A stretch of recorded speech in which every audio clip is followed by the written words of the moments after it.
I mean, but put it this way, I think the interesting thing is that as long as the world is turning around, marketing will exist. I mean, I don't know what the historical thing of marketing is. I think some town crier must have yelled out that there's some onions for sale, and another town crier went, hang on, this is great, maybe I should do that too, and they start yelling, and before I know it, that's marketing. I mean, that was back in the easy days. Yeah.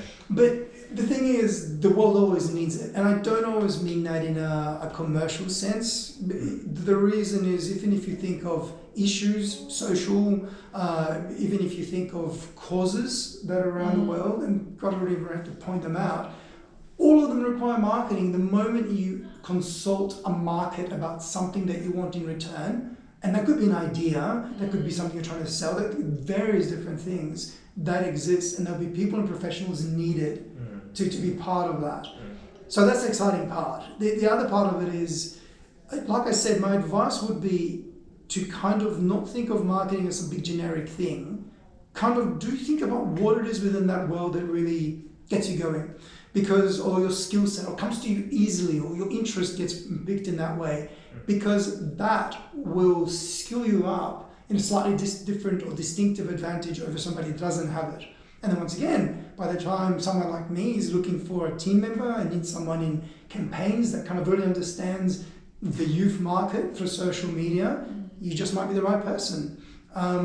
So I think that the key is, don't think of marketing as being generic. It's got many different things inside it, and then just pick your thing. And once again, if you've got the gift of the gab and you just love getting a sale across the line, fantastic. Don't shy away from that either. There is a humongous need for very strong salespeople. Absolutely. And they're not knife salesmen, or whatever, vacuum cleaner salesmen. I've got friends of mine who have done exceptionally well out of just knowing how to kind of, in their confidence, work with groups of people to get them to come to the same outcome. And yes, they work in sales, but they're almost seeing it as this fun competition, can they get this over the line? And never fraudulently, they believe in the products, and it is a sound product for the right customers, and they can get it across the line.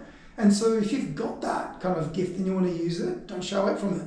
I'm not as good at direct sales, but I've got other ways of managing that. So just find your niche. Absolutely. Like it's not necessarily that you have to be good at direct sales. Like there are a lot of other things, as we have discussed during our conversation.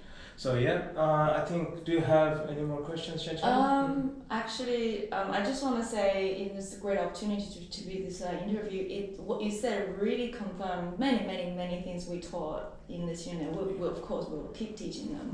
And also I think it's really important that I think what you commented on social media about how the entire marketing effort is one department now. It's really focused on integration, and that is one of the points that we also highlighted in this unit. Yes, really good to hear that. And the other thing too is integration is a given. It's much easier to do when you can control it all. Which is once again why we don't use different agencies for different things, because you do lose control of that. Because every time an agency takes something, they slightly own it a bit more, and you lose some of that IP. So I'm a huge believer in holding that internally, because it's then your product. You live it and breathe it. Once again, going back to that idea of passion, find a thing that's really you, and work it from there. So it's there's a big advantage in seeing that as a whole and trying to control it.